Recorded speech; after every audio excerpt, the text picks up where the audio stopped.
పోపుల పెట్టలేని వంటిల్లుండదు, ఆవాలు లేని పోపుల పెట్టె ఉండదు.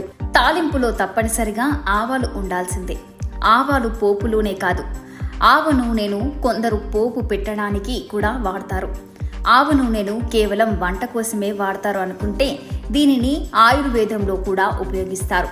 పలు రకాల ఔషధాల తయారీకి ఆవు నూనెను వినియోగిస్తారు.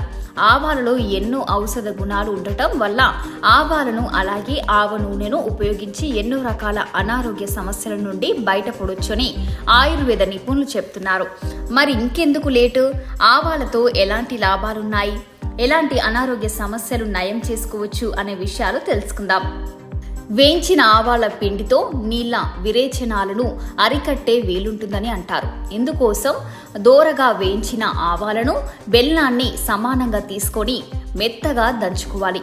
ఆ మిశ్రమాన్ని బఠానీ గింజలంతా పరిణామంలో మాత్రలుగా తయారు చేసుకుని నిల్వ చేసుకోవాలి. ఈ మాత్రలను రోజు మొత్తం మీద 2 పూటలా తీసుకుంటే నీళ్ల విరోచనాలు తగ్గుతాయంట. బోధకాలను హరించే గుణం కూడా ఆవాలకు ఉంది. ఆవాలు, ఉమ్మెత్తకులు, ఆముదపు చెట్టు వేర్లు, మునగ చెట్టు బెరడు వీటన్నిటిని సమానంగా తీసుకొని నీటితో కలిపి మెత్తగా నూరుకోవాలి. ఈ మిశ్రమాన్ని బోధకాలు వాపులపై రాసి కట్టుకడితే క్రమంగా వాపుల నుండి ఉపశమనం కలుగుతుందని అంటారు. ఆవాలను మంచి నీటితో కలిపి మెత్తగా నూరుకొని ముక్కు దగ్గర వాసన తగిలేటట్టు ఉంచితే మూర్ఛ వల్ల స్పృహ కోల్పోయిన వారికి వెంటనే మేలుకువ వస్తుందని చెప్తుంటారు. కొంతమందికి తరచూ చెవి నుండి చీము కారుతూ ఉంటుంది. అలాంటి వారికి ఇది మంచి చిట్కా అని చెప్పాలి. ఆవ నూనెతో చెవిలో నుంచి చీము కారే సమస్యను కూడా దూరం చేసుకోవచ్చట.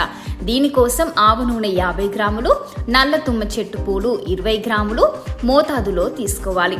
ఆవ నూనెలో ఈ పూలను వేసి చిన్న మంటపై పూలు నల్లగా అయ్యే వరకు వేడి చేసి వడకట్టుకొని నిల్వ చేసుకోవాలి.